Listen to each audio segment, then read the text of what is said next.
करता हा अतिशय भावनिक अशा प्रकारचा दिवस आहे।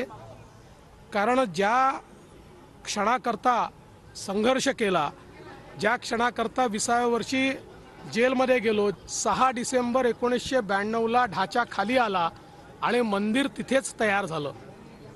त्यानंतर आमचा नारा होता, रामलला हम आएंगे, मंदिर भव्य बनाएंगे। आम्हाला जायची गरज पडली नाही।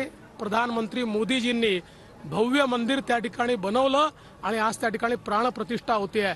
केवळ कारसेवक नाही, कोट्यावधी शेकडो कोटी हिंदूंकरता आजचा दिवस हा ऐतिहासिक दिवस आहे। भारताची नवीन अस्मिता ही आजपासून सुरू होते। प्रत्यक्ष दर्शनाची उत्सुकता आहे का देवेंद्रजी? आता रामलला स्थापना प्रचंड आहे, कारण बनत असताना मी पाहिलाय। आता रामललांची मूर्ती स्थापित झाल्यानंतर अगदी मनापासून ओढ आहे आणि मला माहिती आहे की फेब्रुवारीमध्ये ती ओढ पूर्ण होणार आहे।